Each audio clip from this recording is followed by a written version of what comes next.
ಸಾಧನೆ ಮಾಡಬೇಕು. ಒಳ್ಳೆಯವರು ನಾವು ಸಂಕಲ್ಪ ಮಾಡಿದ ಮಾತ್ರಕ್ಕೆ ಒಳ್ಳೆಯವರಾಗಬಿಡಲಿಲ್ಲ. ನಾವು ಸಾಧನೆ ಸಂಪೂರ್ಣ ಆಗಬೇಕು. ಯಾವಾಗ ಆಗಬೇಕು? ಕಷ್ಟದ ಮಧ್ಯದಲ್ಲಿಯೇ, ಇರುವ ಕಷ್ಟಕೋಟಲೆಗಳ ಮಧ್ಯದಲ್ಲಿಯೇ ಸಾಧನೆ ಆಗಬೇಕು. ಅವನು ಸರ್ವಜ್ಞರಿ.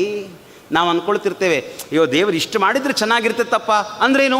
ದೇವರ ಸರ್ವಜ್ಞತ್ವದ ಬಗ್ಗೆ ನಾವು ಶಂಕೆ ಪಡ್ತಾ ಇದ್ದೀವಿ ನಾವು.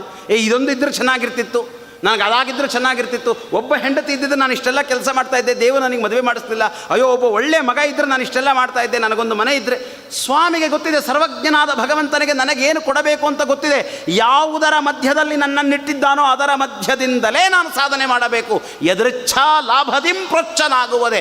ಕೊಟ್ಟ ಕುದುರೆಯನ್ನು ಏರಿ ಗಡಿ ದಾಟಿ ಹೋಗಬೇಕು. ನನಗೆ ಆ ಕುದುರೆ ಇದ್ದರೆ ಒಳ್ಳೆಯದು, ಈ ಕುದುರೆ ಇದ್ದರೆ ಒಳ್ಳೆಯದು, ವಿಮರ್ಶೆ ಮಾಡ್ತಾ ಕುಳಿತುಕೊಳ್ಳೋದಲ್ಲ. ಕುದುರೆ ಕೊಟ್ಟಿದ್ದಾನೆ ಸ್ವಾಮಿ, ಏರು ಗಡಿ ದಾಟು, ಹೊರಡು.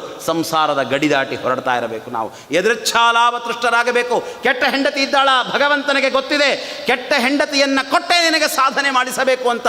ನೀನು ಮಾಡಿದ ಪಾಪಕರ್ಮದ ಫಲವಾಗಿ ಅವಳು ನಿಂತುಕೊಂಡಿದ್ದಾಳೆ. ನೀನು ಮಾಡಿದ ಪಾಪಕರ್ಮದ ಫಲವಾಗಿ ನಿನ್ನ ಮಗ, ನಿನ್ನ ಸಮಾಜ, ನಿನ್ನ ಸುತ್ತಲಿನ ಸಕಲವೂ ನಿನ್ನ ಕರ್ಮಗಳ ಫಲವಾಗಿ ನಿಂತಿದೆ. ಅದು ಒಳ್ಳೆಯದಾಗಿದ್ದರೆ ಚೆನ್ನಾಗಿರ್ತದೆ, ಕೆಟ್ಟದಾಗಿದ್ದರೆ ಕೆಟ್ಟದಾಗಿರ್ತದೆ.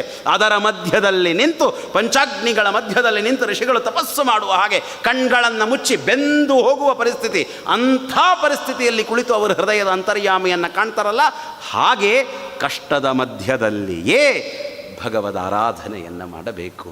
ಇದು ಪರಮಾತ್ಮನ ಇಚ್ಛೆ. ಇದು ಎದೃಚ್ಛಾ, ಪರಮಾತ್ಮನ ಇಚ್ಛಾ. ಅವನ ಇಚ್ಛಾ ಹೀಗೆ ಇದೆ.